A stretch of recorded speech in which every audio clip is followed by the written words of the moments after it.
Live at peace with your brothers. Live at peace with other people as far as you can. Yes, we can.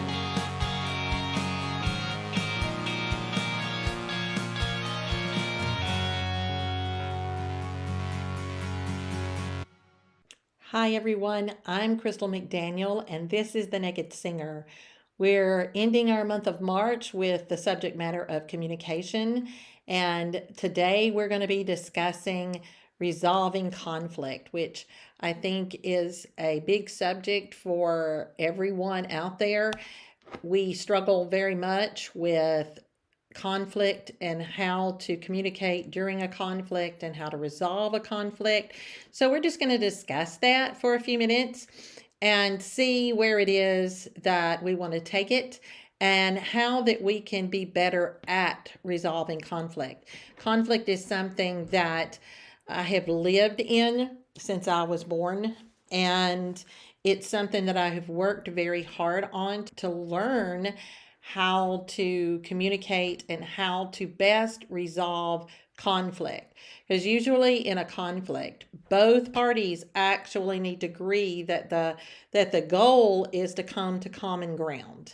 And so we want to see how we can do that and go in with the attitude that the other party that we're having a conflict with actually wants to have common ground with us. So this is what we're going to discuss today. But I first want to let you know that in my background, as I was growing up, that my household was filled with conflict. So as far back as I can remember, there was always some sort of conflict going on. And a lot of my Saturday morning memories are memories of my father yelling at my mother and calling her names.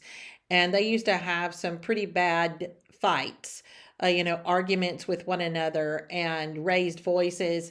And that was very difficult on me as a child. And it seemed to never resolve.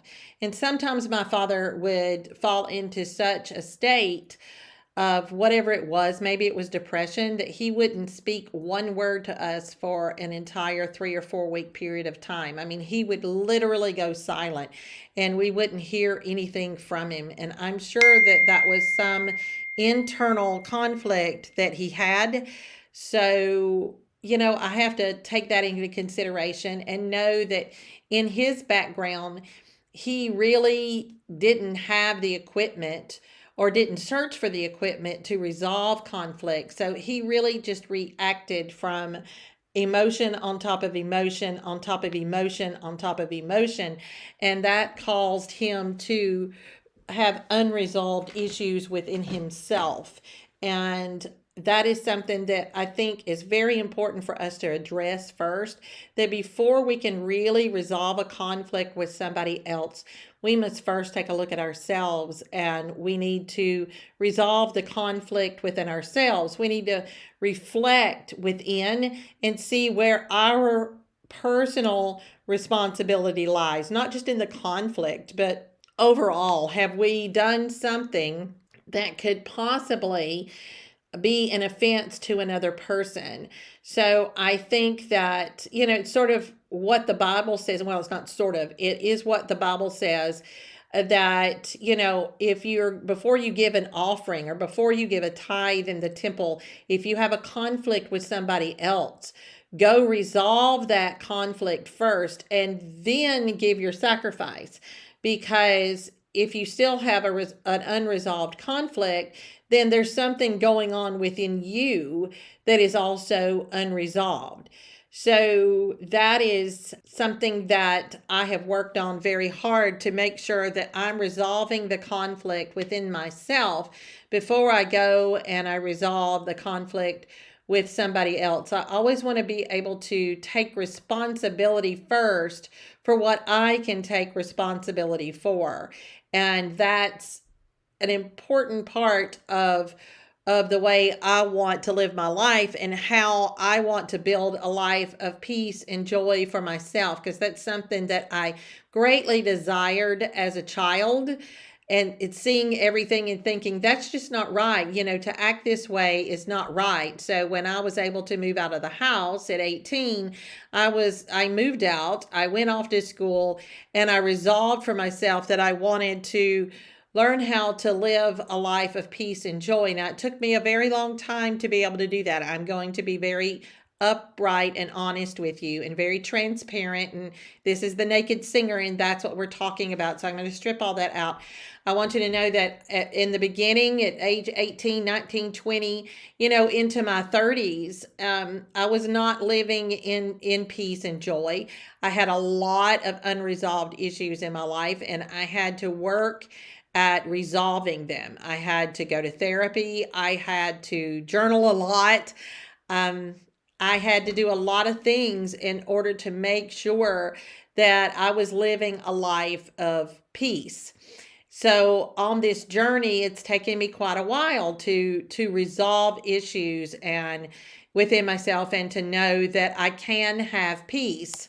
But it is something that I worked at, and that it was like a destination that I wanted to get myself internally to. And so I feel like more and more I am coming into that particular place of peace and joy that I have built for myself. So as I said earlier, that came first from resolving my own internal conflict and becoming forgiving of myself and giving myself grace, and understanding that I'm a human being, and understanding that that is what everything was about, what Jesus' sacrifice was about. The whole thing was so that I could understand what grace is, and that it's undeserved favor, and that I can't do anything for that. I can't live a good enough life for that. I have to do it for myself. So, and spiritually, this is the work that I had to do. Mentally, this is the work that I had to do. And physically, this is the work that I had to do, because my propensity is to actually self-sabotage. And so I would prefer to harm myself and to think bad about myself before I would hurt anybody else. And that has not been a healthy way to live life. So now I look at that differently, and I change that attitude. So I think that's one of the things that we have to do. Now, there are parts of conflict that are actually good. As a singer, there's always going to be conflict on the stage, because that's what makes an interesting story. We want to see the beginning of the story, and then the conflict come in, and then the resolution of the conflict. That happens straight across the board in every song that you hear. So there's always this really great story arc where we start out telling the story, and then the story builds the conflict, and we see what conflict is coming on for the character. And then we see at the end how they're choosing to resolve the conflict. And that's what makes things interesting. Also in sports, there's a conflict out there too, because it's against team, and this team is trying to win against that team. And so they have all these strategies that go back and forth in order to be able to win. And they, if you're on the football field, you tackle people, and you do those things, and those are all things that you do to work against one another and for one another. You work as a team, but you're trying to resolve the conflict in every single play that you do. In the boxing ring, it's all about conflict. And so, but in boxing, it's a very interesting metaphor, because in boxing, what they do is they get in that ring, and they have a certain time that they fight, and then they ring a bell, and then they get to go and rest. So, and there's only so many rounds that is allowed for that conflict to take place, and then the conflict is over. So it's, that's the way that is. And then they have to shake hands and be good sports with one another, resolved conflict. And I think in many ways that's a healthy way of us being able to see that we can resolve conflict actually rather quickly and easily, and even without just beating on one another in a boxing ring. So when we think about that, those are the things that we need to do. if you're listening to the internal voices in your head, then you've got that internal conflict going on. And we all have internal voices that tell us you're no good, you're never going to make it, you don't have what it takes, this is ridiculous, don't make a fool out of yourself, or you're making an idiot out of yourself. All of these things go on, and we have to learn to turn that voice down, because that voice is not real. It's lying to us. It is not our own internal voices. If it were our internal voices and we were really that way, we would speak to other people that way too. And my assistant Mara pointed that out to some students this week, that if those voices were really true, then that's the way we would speak to people. But we don't speak to people that way. Most of the time, we try to think about being kind and being polite and courteous to others. So that tells us that the voice that's in our head is not real. It's really lying to us. So we have to take stock in that and then work at turning those voices down. Now, next month, in the month of April, we're going to theme the month of April head games.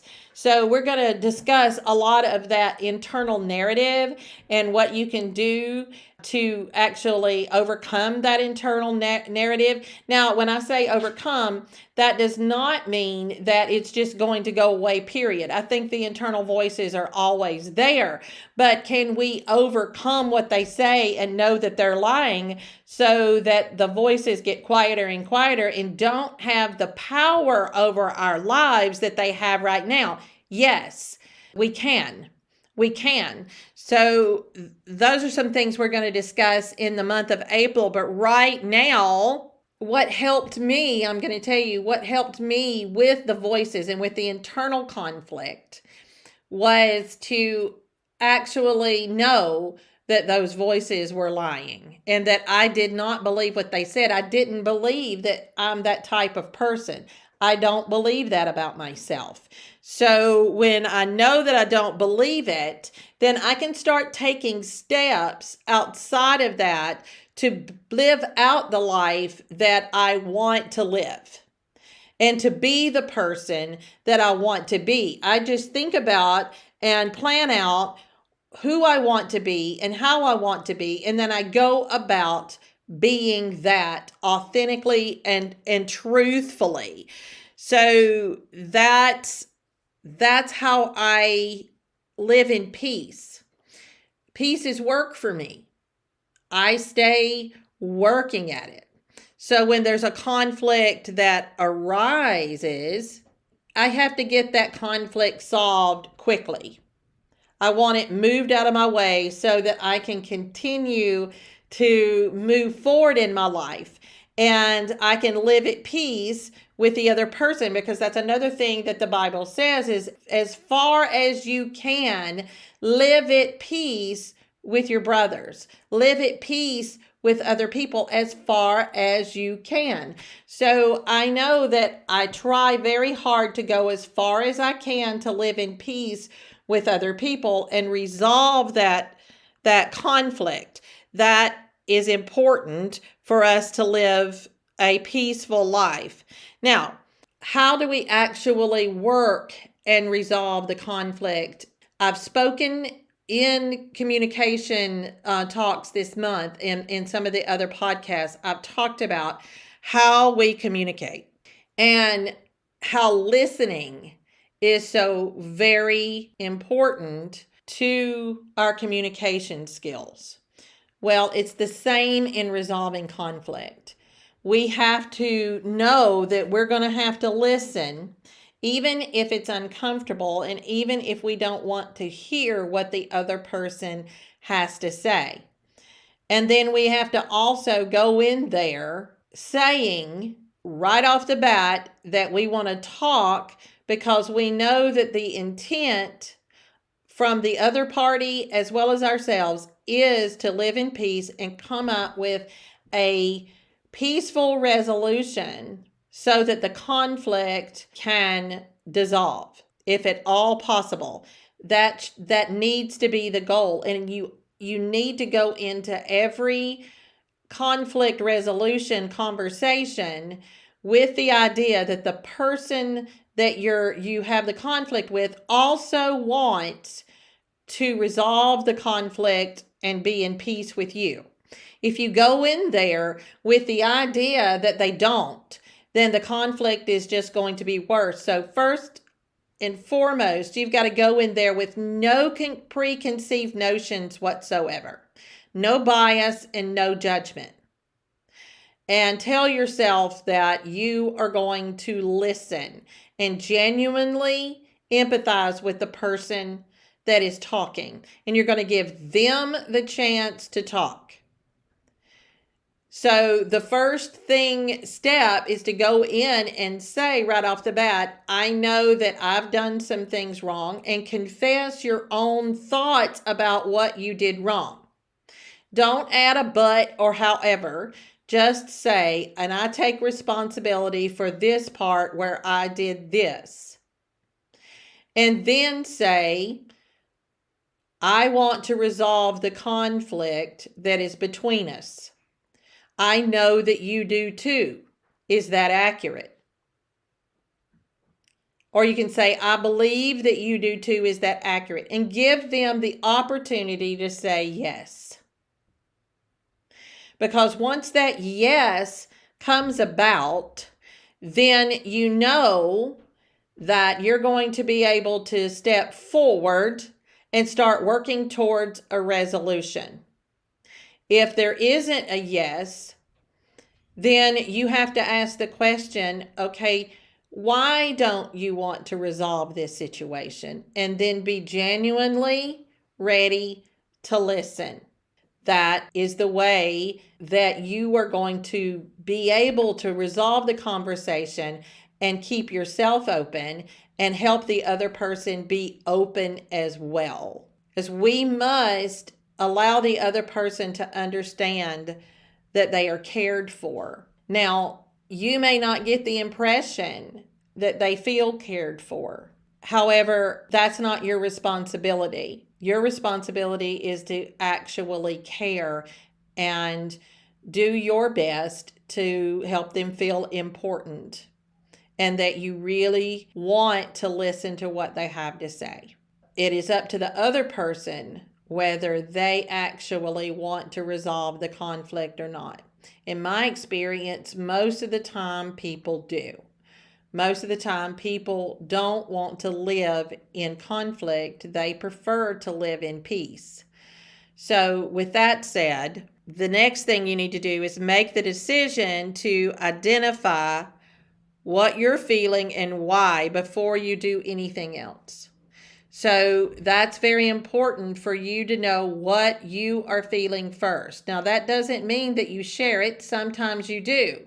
But then the question is asking them what they feel and why before you even share what you do. I think that that's important because that helps them to feel important and encouraged and supported. So we have to think about that because we want to disarm ourselves and the other person. We want to help them disarm. We don't want to arm them. We don't want to put them on alert, and we don't want to put them on the defense.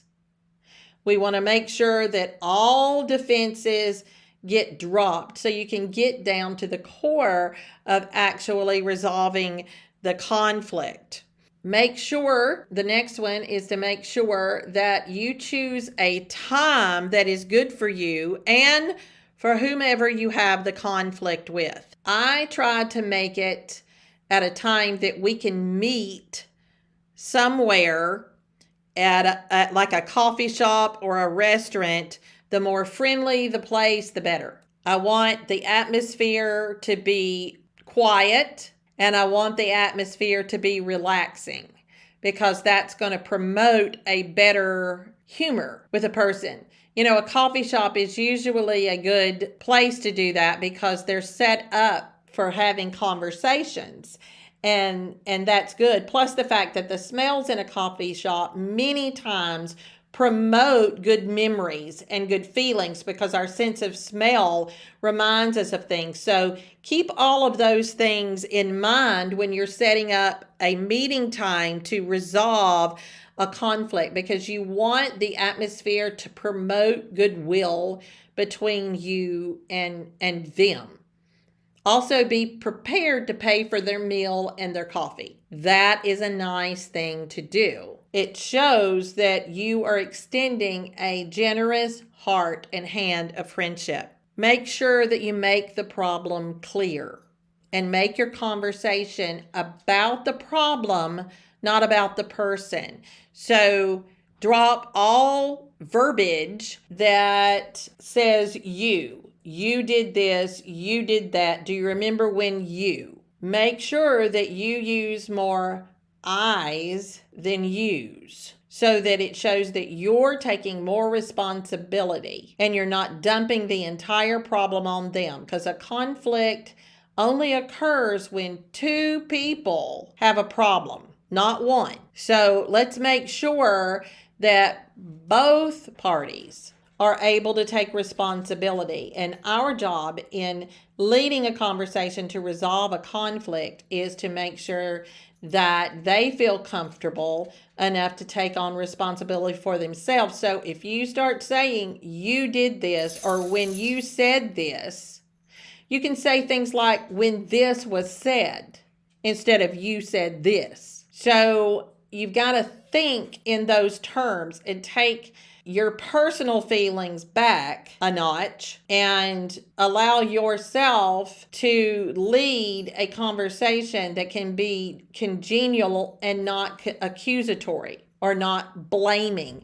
This is how best to resolve a particular conflict. Make sure that the problem is stated clear. Don't ramble on about the problem. Make sure that it's always the problem and not the person. Keep your focus in the right place. Even if they say something that annoys you or sparks anger in you, quickly ask yourself and evaluate, did that spark anger? Why? Is it because it made me feel lesser? Is it because it made me feel powerless? Did it make me feel out of control? Pinpoint those things and then say in the conversation as you're doing it, when this was said, I felt powerless. When this was said a moment ago, I felt out of control. I felt abandoned. Make those points clear. Don't just pop into anger, because anger is always triggered by a core belief. So those core beliefs are formed when we're small. So if something makes you feel lesser or not enough or powerless or out of control or abandoned, anything that is like that, then that can trigger your anger. So make sure you identify the right feeling and make that feeling clear. And don't say when you said that, say when this was said.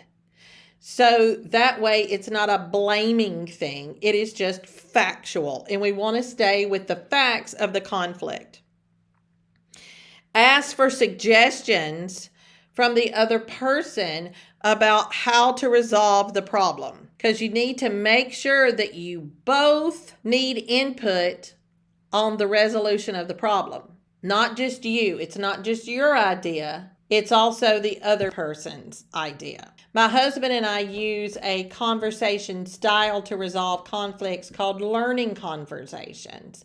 And when we do this, we express how we feel, and then the other person has to stop and repeat in their own words what they heard.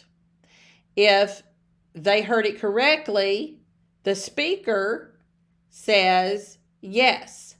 And then it's the other person's turn. If the speaker says no, the speaker gets to clarify the points that weren't accurate. Then the other person has to say what they heard, and the speaker can say yes or no. If they say yes, it's the other person's turn. It started out to be a slow process for us, but now, since we use that a lot. I use it with my children. I use it a lot so that it helps to clarify what I hear. It helps to clarify what the other person heard. And so both parties know that they have been heard and they have been respected. And that's what we want. We want for both parties to be heard and respected. And in the end, you find a resolution to the conflict. Now, with the learning conversation, it seems like when you first do it that it's going to take forever to do. But what my husband and I have found is when we have a conflict, if we use the learning conversation, our conflict literally lasts about 15 to 20 minutes. It's over and we can move on. And actually this morning, my daughter and I had to have a conflict or had a conflict. We didn't have to have a conflict. I wish we hadn't, but we had a conflict and we worked on it in this style together. We listened to one another and we're closer for the process. We're closer for the reason that we did it. We both wanted the conflict resolved. We wanted the thing out of the way. And so we listened to one another. We decided what the other one needed and how the other one needs things. We decided to be more respectful to one another and be more communicative to one another. And so therefore, our conflict was resolved and we're the better for it and we're the stronger for it. And that's in the end how you're going to gain peace. I want to add that there are times that conflict and anger are justified, mainly if we see someone being abused or bullied, or there is an injustice going on.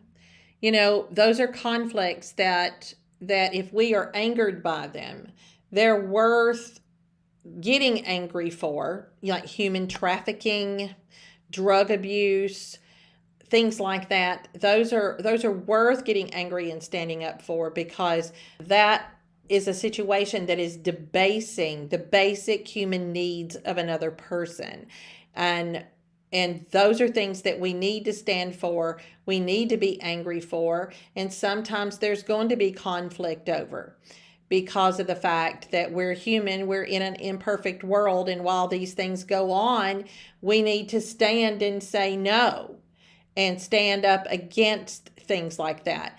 But more times than not, we've got these personal conflicts that go on in our lives with friends and family and neighbors and people in the grocery store. You know, right now, everybody is just so on edge and volatile, and we need to start helping to decompress those situations instead of becoming a fuse that, or a match that lights the fuse and causes more of an explosion and more of a problem. You know, having anger issues and having had anger issues, I can tell you that I am much better now that I recognize why I'm angry than I ever was when I felt angry all the time.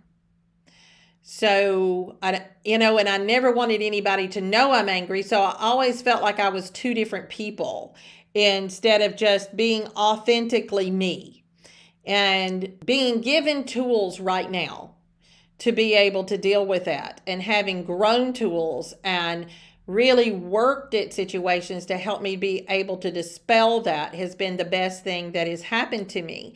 So I continually research those things so that I can continue to live more and more in peace all the time. That is the goal. So I hope today that some of these things have helped you, some of these tips have helped you, and that you will go home and you will practice them and you will think about them, because this is stuff that we need for life skills.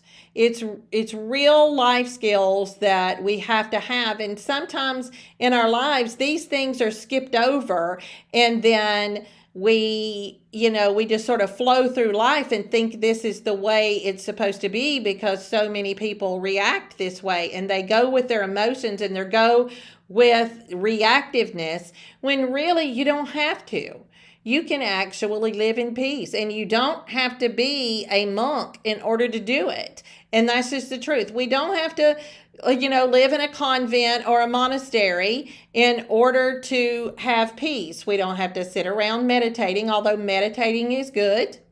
That helps you learn to breathe and still your mind. All of those things are good, but we don't have to just live like that 24/7 in order to get peace. We can have peace in every single moment of every single day and live outside of conflict and resolve conflict really quite simply and easily if we just sit down and calmly listen to one another and have a plan on how we're going to do it. And I hope that the little plan that I laid out today is helpful to you and something that you can practice. So make sure that you comment on the blog, which is at www.thenakedsinger.com, because some of these, every single week I do a blog on Tuesday and Thursday, and I put the subject matter for the week before the podcast on the blog. Make sure that you follow me at Instagram at Naked Singer Blog. I want to see my followers grow, but I also want you to be able to get the information you need, and a lot of the tips are on there. You can follow me on TikTok. I'm learning TikTok. Oh my goodness, that has been a thing, but I'm learning TikTok slowly but surely. And so you can go to the TikTok and follow me. I don't think I said that right, and probably my children are going to crack up laughing because I said you could go to the TikTok. But go to TikTok and find me at The Naked Singer. I've got TikTok videos out there. You can always find me on Facebook. Make sure you follow and comment and share this podcast because we have it out there to help as many people as possible. I think that's all I have to say today. It has been wonderful being with you. Remember, next month, April, we are going to be doing head games, which will be really, really fun. I'm going to have some podcast guests in the next couple of months, and I'll have the first one in the month of April. I'm very excited about that, to start having guests on the podcast. So until next week, I'm Crystal McDaniel, and this is The Naked Singer.